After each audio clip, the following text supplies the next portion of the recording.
everyone, Lisi here. My project was about foster care, and I wanted to look at not only the US framework, but I wanted to pick another country. So I went with Germany, and the point of this is not to see which country does it better or which one we should blame, but I really just wanted to take a look at how other countries do it differently than the US when it comes to foster care and general child welfare. Nelson Mandela said it best when he said that safety and security don't just happen. They are the result of collective consensus and public investment. We owe our children, the most vulnerable citizens in our society, a life free of violence and fear. I believe that he said it best. I don't think anyone could really say it much better than he did. So like I said, the entire purpose of this paper is just to take a look at the framework in the USA and the framework also in Germany, kind of see how things are different, how things are the same, and just what we can learn from looking at another country. And also to take a look at the research-based practices that both nations use and how that looks to the future. In the USA, it's no surprise that foster care, and at the very mention of those words, comes with a lot of negative connotations. I could give a list of very negative things that come to mind when I think of foster care, not just because I was adopted, but things in the media, horror stories, just all of those unfortunate things. But the point of this is to look at the positives of foster care and the positives of just how it's set up in these different countries, and not focusing on all the ways that it could be better and all the ways that it falls short for our children. So one good thing, really in both countries, but especially to focus on the US, is that there is a call for trauma-informed education. That is not only for the workers and everyone involved in a case, but it's also really for the foster families and those who are taking care of these traumatized children while they are removed from their families for whatever reason. And the point is so that families are equipped even more so than they are now. It's not just about the home visit, it's not just about seeing if you qualify, which of course is important, but it's ongoing education, it's ongoing awareness, it's ongoing help and assistance so that children, while they are in this temporary care, get the most out of it, they get the help that they need, and the parents aren't just being blindsided with various situations that they get thrown at them. The unfortunate side of this, though, is that a lot of foster children do undergo even more trauma and abuse while they are in foster homes. And it's unfortunate because, as we know, the U.S. struggles to find enough people to volunteer to be foster parents. Or there are a lot of people that want to be, but they don't qualify, or there's things that are found out later that make it not happen. So there is that unfortunate side of it, but again, for those that are equipped, for those that are quality foster parents, we want to educate them and support them and help them understand the little ones that they have in their homes. Because sexual abuse is so prevalent, especially with children who end up in foster care, there's a lot of research being done about that specifically, and going to the direct sources themselves, which are children or former foster children. So in 2018, there was a study done with 44 former foster children, and I do have a typo on this. They were aged between 16 and 28, not 18, and they were interviewed and separated into different groups based on various preliminary questions. The first of them being who had experienced any sexual abuse in their young childhood, which 15 out of the 44 had, so that automatically separated them into two different groups. But across the board, whether someone experienced that or not, one thing that everyone had in common was that their idea and understanding of what it means to receive help from others, to be independent, to process the past, and to work towards success for the future, that's something that all foster children struggle with, and regardless of what their situation is, regardless of their trauma. Now, for the 15 specifically, for the ones that said yes to having sexual abuse in their young lives, a few of those actually said that while they were in foster care, they did not want any sort of emotional relationship with their foster parents. They just wanted it to strictly be professional, and that was it. So the notion that all kids need that nurturing and need that emotional bond with a safe adult, I mean, there is grounds for that to be true, but we also have to take into account what the child wants, what the child is desiring. You know, they've gone through a lot of trauma, and that needs to be something respected and something that has awareness brought on its own. So that's a really good thing that this study brought about, to show the differences and similarities between children who have gone through various things. But among all 15 of those who experienced sexual abuse, all of them have in common that they struggle with what it means and what it looks like to be safe, to belong, good self-esteem, and self-actualization. And so as professionals in the human services field, we need to be aware of that. We need to tell others. We need to help these kids and help the youth understand and build those relationships that allow them to hear us when we talk about healthy ways of being safe and healthy ways to belong. You know, acting out does happen, but if we can help prevent that, or at least help inform children and young adults before they make these various decisions, that would go a long way. Maternal mental health, and in general parental mental health, is a huge study, ongoing study. There are various links that directly correlate parental mental health with childhood abuse and neglect in CPS cases. There was a cohort of babies in 2006 that were studied and not interviewed, just kind of studied based on CPS reports and hospital notes when they were born and discharged, to try and understand that link and to try and come up with preventative measures and, red flags, so to speak, in order to help this. So what they found from this study is that babies who were born to mothers who already had a diagnosed mental health disorder and substance abuse were 5 times more likely to be on a report to CPS for neglect or abuse than to babies who were born to mothers without either of those things.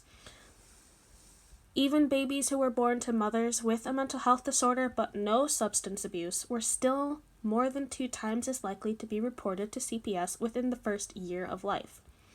And now most of the reports from this specific cohort of the babies who were born to mothers with mental health disorders, those calls were made within the first month of the child's life. Just the first month. So all of this data, looking at hospital reports and release notes and all of that, and the later on CPS reports, that tells researchers what we can look for. That lets them know how we can better equip these parents, almost kind of like catch them while we can, while they're in the hospital, if and when they're receiving prenatal care, how we can prevent this, how we can provide resources so that babies can be taken care of properly, and so that the mothers and fathers can also get the proper help that they need before there's neglect and abuse happening to these poor children. Abby Marzik, in her article, talked about a push and a call to have an internationally based ombudsman, which at the time in 2007 was already in place in 3 of our U.S. states. And so the call is to push it beyond, to get it in the rest of our states. And what the point of this is, the reason why it would be international is because that way there's checks and balances. It's not only looking out for U.S. children, it's looking out for everybody. It's internationally based so that we do have that accountability, so that we have that access for everyone and that overseer for everybody. Now in Germany, I chose this country because in undergrad I had a professor who was originally from Germany. So in her class we learned a lot about early childhood education and how it looks in Germany and some other neighboring countries. So I thought it would be interesting to see this side of it as well. So in Germany, they kind of have 3 different sectors of foster care within the child welfare system, or in the service. And the first 2 happen to be stationary care and mobile care. Stationary care is when there's a need identified, like if a family needs food assistance or financial assistance or counseling, anything like that, where it's kind of like out of the home or even in the home. That's called stationary care. So the family is still together and they're receiving those services from each different state. Mobile care happens when the child actually does need to be removed from the home and removed from the biological parents or whoever they're living with. So when that happens, they do not have the whole live with strangers thing. They go with their own family members, and if that is not able to happen, then they are placed and assigned to a state-mandated children's home. There are national laws in Germany that put in place and basically say that this service has to be provided, but it is up to each various state and local agency to carry out those services according to their needs of their citizens, and they're the ones that make it happen. The third sector that they have is actually for refugee children, which are called unaccompanied minors across Europe. So this is a whole European thing, and Germany has that as well. One thing about Germany is that they're more family-oriented consistently.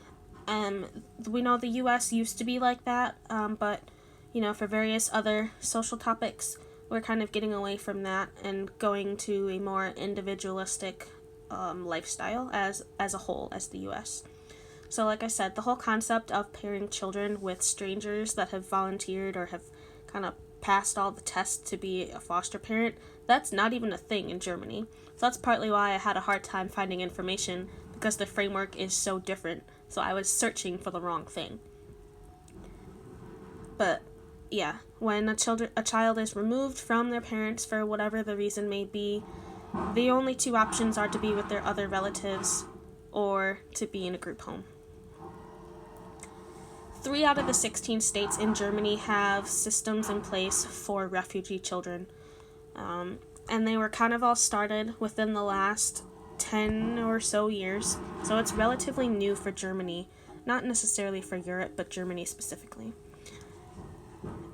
In Bavaria, they have a large Iraqi population, and in all 3 of these states, when they are looking to assign residential areas for these kids to go, they try to make sure that the people who are trying to be foster parents are multicultural in their ethnicity and just their cultural norms, so that way the refugee children can be in places that are the most comfortable that you can make it, so they kind of see people that look like them, or they're around cultural things that they're used to.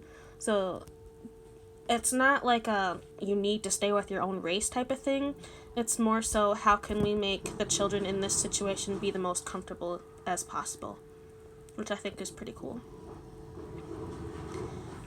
The main takeaway of this whole study was to just see that in both countries, there is always research being conducted to further understand and grow in the effectiveness and assistance awarded to children and families in need of help. Both countries, the US and Germany, they are always researching. Regardless of all the faults and things that might kind of raise your own eyebrow about anything I've said in this presentation, both countries are doing their homework. Both countries are researching, they're going to the children themselves, they're looking at current events and current facts, and they're trying to push that onto lawmakers and present this information so that we can have even more effective help, so that we can have more effective practices. We're more informed, we are educated, that is the goal. We can't make effective changes without there being research to back it up, without there being those willing to dig deep and find out the why behind the what. And so that is what I wanted to say. And I encourage you in each of your topics and each of your various fields within human services to always research and to always look to be more informed, whether it's for your own good or to also pass that information to others. And I mean, we're just one nation, we're just one local area. All of us are from different areas in this cohort of grad classes. So I do encourage you to look internationally or to make those connections with people, with clients that are diverse. look to see what the rest of the world is doing, what we might be able to take from that and use here or wherever you may be, and how we can improve. What things should we have as an international thing? Why do some things need to be kept in our country only? I think transparency is a huge deal, and more people need to know that although in the United States, the words foster care and all of those types of words are not met with positivity, there are positive things happening. There are those researching. So thank you for listening to my presentation, and sorry for the camera moving a lot. I had technology issues.